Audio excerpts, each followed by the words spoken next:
I'm ready. I'm ready with my really primitive tech skills. Okay, so I've shown this a million times, but I want everyone to see this. It's this was in the Stratfor files, the global intelligence files. They were leaked, and it shows that Stratfor thought that Julian Assange was being honey trapped by the government, and they were basically excited and happy that the government probably, as they say, this is a quote, now would we pay a couple of hoochies to have sex with him and then get him into legal trouble, for which, by the way, he is rightfully under threat of extradition? Will we do that? Hell yes. And then they say, well, the Kremlin would kill him. The US just set a honey trap and he flew in like a dumbass. So this goes all the way back to when he was being framed for rape. And this is what kicked off, the majority of the years that he spent in the embassy. And, I think when we're educating the public, I don't know. I don't want to, I don't know how Mrs. Assange would want this. Like, maybe some people just don't even want to deal with this because it was such a ridiculous farce. It's like, why remind people even that this happened? But I think it's important to remind people that Julian Assange was being targeted for years. And, Stratfor is a government subcontractor, and they were hired to be part of the project of attacking not only WikiLeaks, but WikiLeaks supporters like us. So I think people need to recognize the signs of these targeting programs. But anyway, I think this is pretty damning, and I hope that they show this when they take, if he goes to court. Just the levels. But other things since then have come out that are so horrific that I guess they eclipse that. This just shows, this is actually from IC Watch, and I think I may have shown this before in my other presentation, but it just shows you again that yes, indeed, the government, because you'll hear people say, oh, would the government really pay people like prostitutes to set people up? Well, as a matter of fact, they will, and they call them role players. And here's an instructor that seems to be conducting classes on honeypots.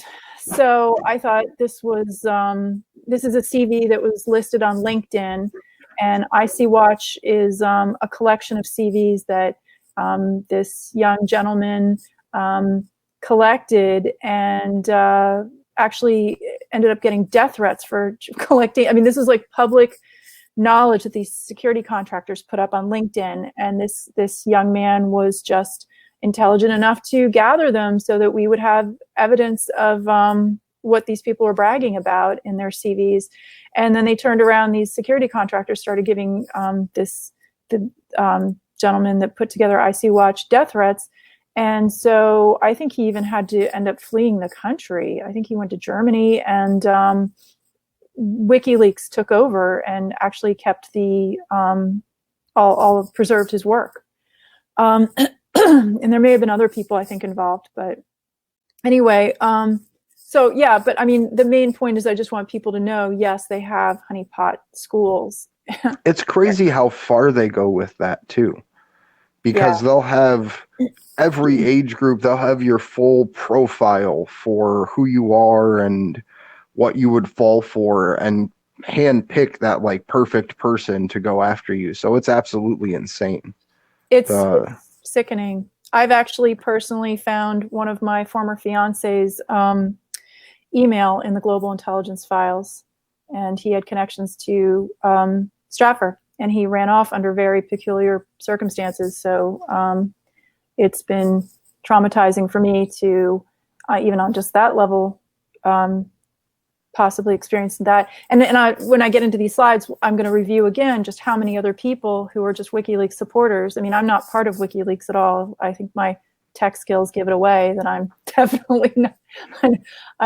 I'm not worthy to be part of WikiLeaks. I wish I were. But anyway, but the fact of the matter is that all these people who even are just fans of WikiLeaks are getting attacked on multiple levels now. But moving right along, I wanted to point out just again how the banks, when I talk about targeting programs, one of the first things that they'll do when they target you is go after your finances. They will hit you from every side. They will dig up old debt. They'll find IRS debt. They'll give you inflated bills through your utilities, like if you're an average person. They will send surveillance role players in and attack your work. They will file false report after false report after false report until you get fired. Then the government will deny your unemployment. In fact, I'm kind of wrestling with part of that right now, personally. But anyway, just going back years before Julian Assange, I think this is before he got arrested, maybe right around the time, and maybe right after, right before, but the banks conspired just to block his revenue. I mean, what right do these people have to do that? You know, I mean, oh, we don't like you, we're going to just block your ability to make money. I don't know how this can be legal. So I just wanted to show that. Next thing, sorry, I should maybe move through this quickly. Stop me at any time if I'm... Oh, please, no, please take... I think okay. we're fine on time. Okay, just let me know. Let's see, the persecution of journalist Julian Assange. I just have to see what I put here. Oh, so this is Stratford talking about how, you know, there's a leak-focused gravy train, and they're like looking for ways to get subcontracting work. It's like, you know, in one sense, they're acting like they hate Julian Assange so much, but then it's because of targets like Julian Assange and targets like us that these people even are employed, you know? So they get all excited. They're like, ooh, more people to torture. I can't wait. It'll, you know, cha-ching, it'll end up filling my bank account with money. So I thought that was interesting to note. Here's something else. Let's see. Prevention boiled down to cohesive team. Okay. So they were talking about even like having issues with, I have to reorient myself. Let's see. I believe this was about, I think the person, just about how the best way to keep people from leaking information is to limit the material of who gets to see it, and then only the people who feel enfranchised, who are basically financially enriched usually, should have access to the information, which is what we're seeing, you know, maybe in a microcosm with all these security agencies, like the lower level trash bag, average subcontractor. But then, you know, they're doing this all the way up to the largest agencies out there, like the CIA and so forth. I mean, it's become that classified documents are just so that the elite, or whoever the elite are considered in the group, can hide their dirty work. And, you know, and if they are enriched by this, by hiding these secrets, then they should be the only ones who have access, and everyone else should be limited. And that's how they're going to prevent leaks in the future. Let's see. Most possible, my eyes are bad. What am I putting here? Let's see, to enfranchise your entire bureaucracy. Again, it's just talking about, you know, controlling information and who has access. It's basically what I was just talking about before. So what is this one? I loved this, where they were like mocking, this is Stratford again, subcontractors are mocking Assange for advocating for workers. And they say, you know, treat your employees well, great point, problem is it doesn't sell. And it just shows over and over again how these people just really care about money and the bottom line. They have no moral compass whatsoever. It doesn't matter if they see Julian Assange as a good person, they're still going to ruin his life anyway. So the next one is Stratford discussing harming Julian Assange and anyone who supports Julian Assange. And this is what we were talking about before. I know this was part, like WikiLeaks has tweeted this multiple times. I've tweeted this multiple times. I'm sure many people have. But this really talks about how, again, it's not just Julian Assange. And this is the point we have to drive home to the public, is that these targeting programs are impacting everyone in WikiLeaks, all the fans, independent journalists, but it's getting to the point where, like Susie Dawson has described and I've described, it's going to earthquake victims and rape victims and people who go up against Monsanto. And maybe you've got a neighbor who was in the military and he doesn't like your face, and now he put you on a list. I mean, it's getting to the point where everybody is there's a financial incentive to create targets, and then there's also the in crowd. It's like the group that has access can just go and bully people whenever they feel like it. But anyway, this particular leak is just talking about how Stratfor was listing. It says ferreting out his Confederates is also key. Find out what other disgruntled rogues inside the tent or outside. Pile on, move him from country to country to face various charges for the next 25 years, but seize everything he and his family own, to include every person linked to Wiki. So that is very, I can't even find the words without screaming a set of obscenities, like how horrible this is. And I'm particularly disgusted by what they've done to Julian Assange, because this is like before, they're just looking to pick on him. But it also, it hits home to me because my family has lost practically every single asset they ever had in the last couple of years. Now, was it directly related to being a fan of WikiLeaks? Was it because of my Stop TPP work? Could it have been, maybe something else? There's another situation in my family that I question. But I mean, all it amounts to is that people who are in high positions of power and have access to these government databases and government subcontractors and the money to hire them are, creating harassment. I mean, they can just go and harass people and threaten them and just steal their money. And these people haven't broken any laws. At least they haven't been proven to break any law. I mean, the people that they're targeting. So what the hell? How can they get away with this? Okay. Do you want me to keep going? Well, that's why I think it's so important that normal, average, everyday people just start taking personal street action. Yeah. Because it creates this surface area, essentially, where if they have already made the decision to go after supporters of WikiLeaks, not even just the people at WikiLeaks.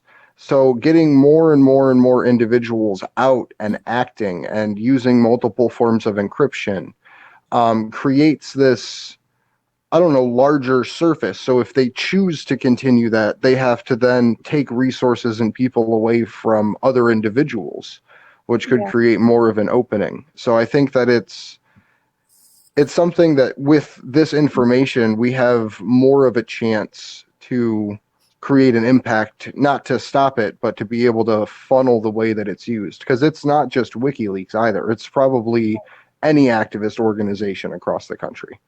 Yeah. Susie Dawson has proof that you can be targeted for asking questions about your insurance company. Right. Yep, that was what they found with Thompson and Clark, the group that was also targeting actually Stop TPP activists. This particular subcontractor, I think they're mainly in New Zealand, but they always have connections internationally. So, who is their sister or brother organization in the other country that was probably nailing me at the same time? It's just horrible that Thompson and Clark was going after Susie because she was part of the Occupy movement originally. They went after Stop TPP activists, and they also went after like the MANA group, the Internet Party, and which I think is like an indigenous group over in New Zealand. And they also went after earthquake victims, like people who were victims of, filing claims. It was like, oh, okay, we don't want to pay this money out to people that have lost everything in an earthquake. How can we smear them? And I mean, this is serious criminal activity. This is exactly what mobsters do. This is what the mafia does. Well, and I think, guys, this is actually something we need to focus on when we talk to people, because I think this is something that gets overlooked a lot in this discussion is, yes, this is happening to Julian Assange and WikiLeaks, but this is coming for all of us. That's how it goes. It starts with him, and they've done a really good job over the past decade of demonizing him and making him an easy target that everybody, they've kind of made him this ambiguous figure that everybody kind of has a bad feeling about. And so people kind of cheer it on, and he's pissed off everybody. I mean, he pissed off, the right-wing people when he printed the Iraq and Afghanistan war logs, and then he pissed off the Democrats when he like, and that's because he has integrity. But he has enemies across the board, and I think we need to make it known to people that this is coming for all of us. It always does. They're going to start with him, and this is what manufactures the consent for it to trickle down. It's not good. Absolutely. And let's be perfectly clear about what this organization is and does. Their job is to break people.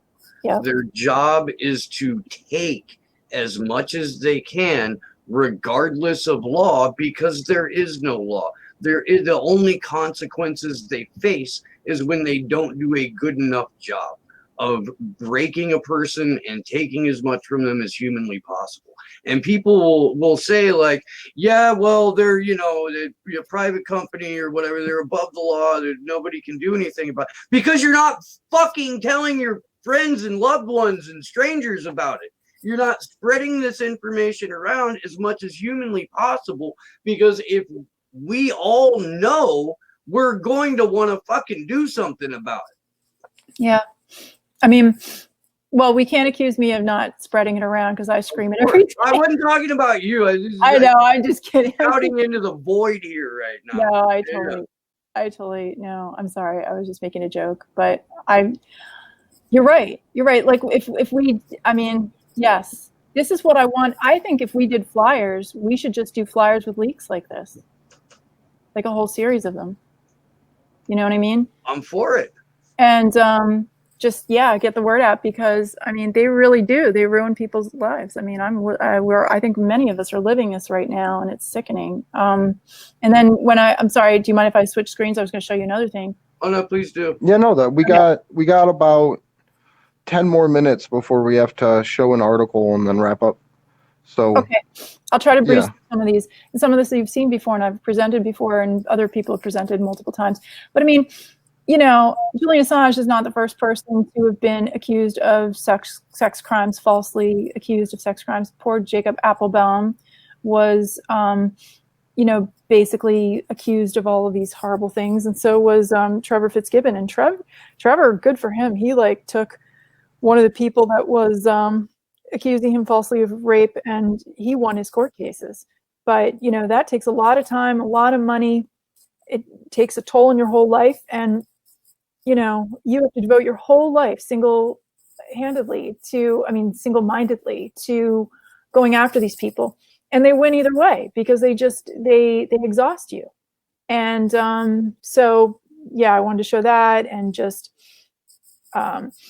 that's just a good chart that demonstrates that again. Let's see if I can get down to more of these slides, get through them really quickly. Sorry. This one, Susie Dawson, again. She was, what they tend to do with the men is call them rapists or pedophiles. But what they do with the women, like Susie or with me, is they will, like what you were saying earlier, I think it was you, Steve, or maybe it was you, Andrew. I can't remember. It was the guy with the mustache and the beard. Sorry, no. Somebody was saying earlier today that they really they study you. They study you through all of your electronic information. So they'll go back, and I remember with the guy that I ended up almost marrying, who was linked to Stratfor. I thought it was so weird when we went on a date, because he was he had every single thing in common with me, but in common with someone who, my younger version, all this music that I used to listen to, but I don't listen to anymore.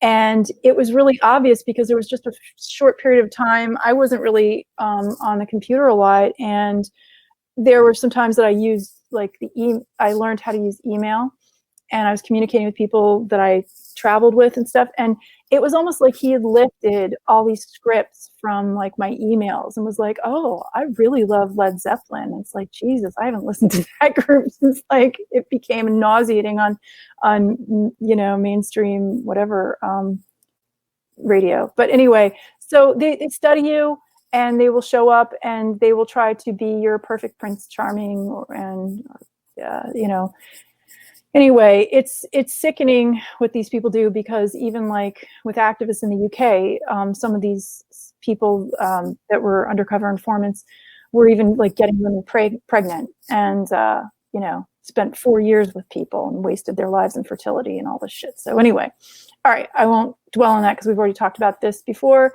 And then I wanted to talk about people, you know, still the mysteries that surround WikiLeaks. I mean, did Aaron Swartz, you know, kill himself, or was he just made to look depressed and then somebody else hung him? I mean, these are questions that I have in my mind. Now, I don't, you know, I don't want to start conspiracy theories or whatever, but I just want to point out that it's very interesting that targets end up either killing themselves or mysteriously dying. And look at these two guys, both worked on Secure Drop, which was a way for whistleblowers in the beginning to get information to WikiLeaks anonymously.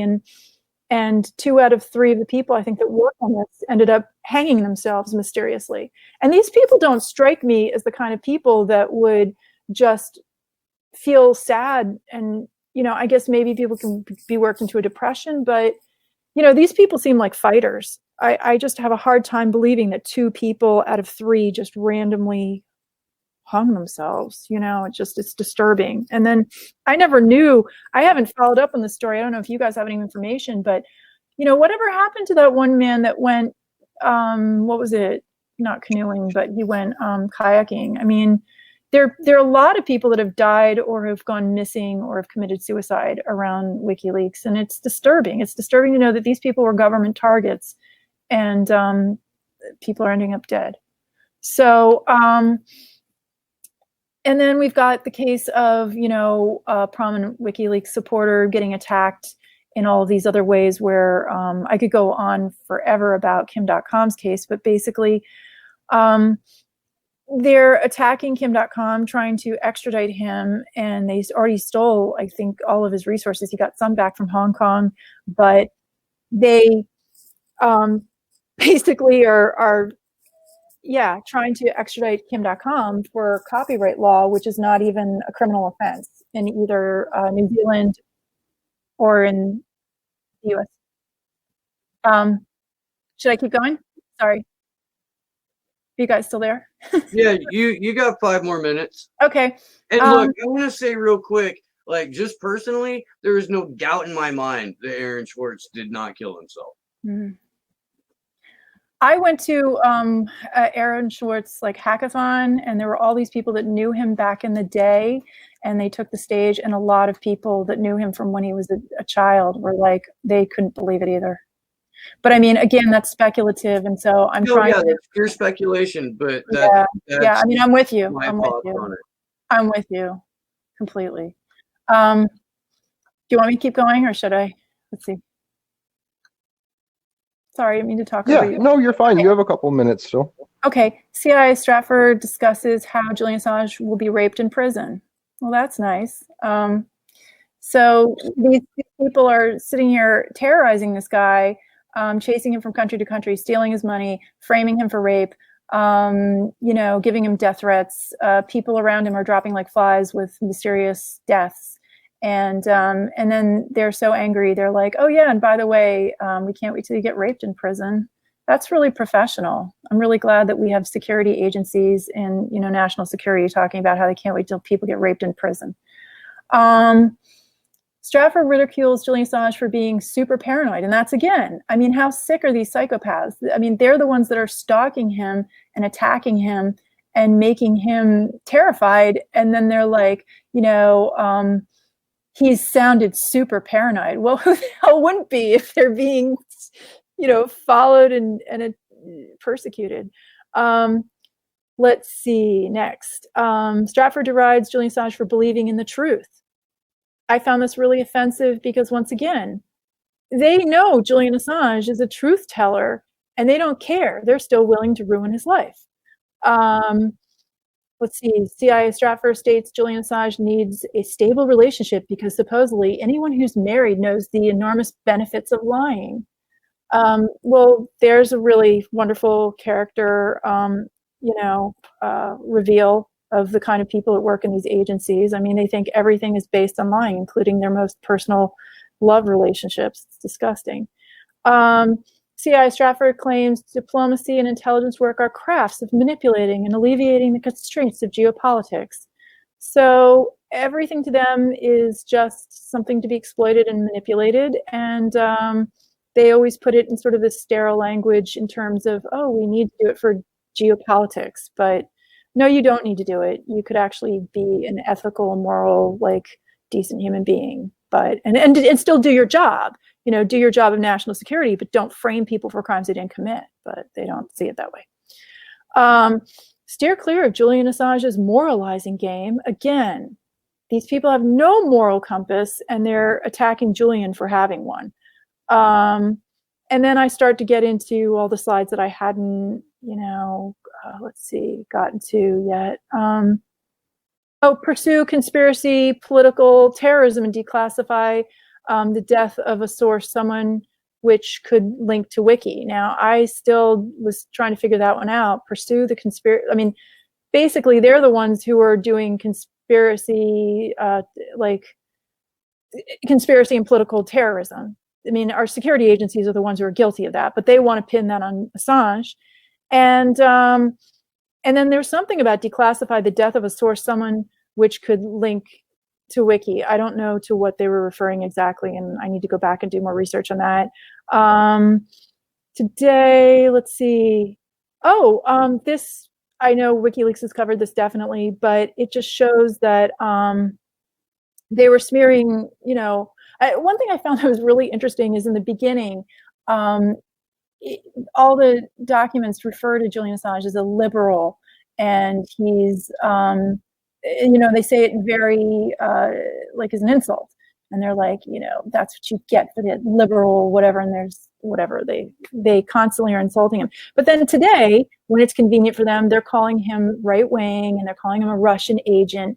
But they leave out completely that, the former, that basically Julian Assange was revealing a lot of leaked information out of Russia. He didn't play favorites.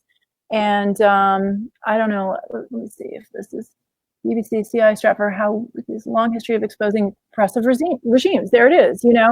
He Stratford knows that Julian Assange was also exposing Russia. So this idea of he's only favoring Russian interests is bullshit. And just rounding up, I think this overlaps. This is the last slide that I have, but there's more, but I'll put it in later in another presentation. But this is just, again, talking about Palantir. And Palantir and Gary and Stratford were the groups that were, I guess, gathering intelligence on WikiLeaks and WikiLeaks followers and, people or supporters. And just even Stratford, which has no moral compass, which we've just read their comments that prove that, are talking about Palantir and how they're like a step even lower.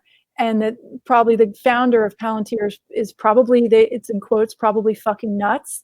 And you did a wonderful presentation, Steve, on that. Thank you for covering that. And then I was just going to leave everyone with the thought of, once again, Palantir, the same group that Stratford thinks has a founder who's fucking nuts, is going to be also conducting medical surveillance over in the UK and probably for Five Eye agencies, which will impact our lives. So I'm really glad that these terrorist murderers are, going to be doing our medical surveillance for coronavirus. So sorry, this is not an upbeat, uplifting presentation, you guys. Thanks for listening. Yeah, no, I think it takes the veil off of it and it makes it as unpleasant as it is, but gives that information in a way that people can actually see it. Because they could literally take any one of those words you have in quotes throughout all of that, throw it into the search engine in WikiLeaks and pull those articles up. So I really appreciate you putting this together and coming on here to talk about it, because it will hopefully go a long way to getting others to cover and talk about these same kind of stories. Thanks. Oh, I'm so sorry. Can I just show you one last thing? I didn't get it into my slide, but it's something you guys have all seen. Yeah, absolutely. Okay.